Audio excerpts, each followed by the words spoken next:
Improved material performance can lead to fairly dramatic reductions in capital cost in a number of different ways. So if you have an improved strength in a material, you need less of that material to make the same component, and less pounds means less dollars.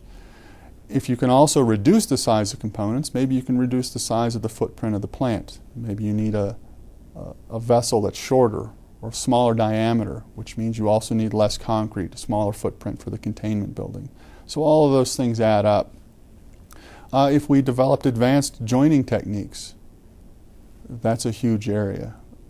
Improved manufacturing techniques. Maybe we can make, instead of a very large component in 4 pieces that are welded together, now we have one large structure that's homogeneous throughout, and we eliminate the fabrication steps.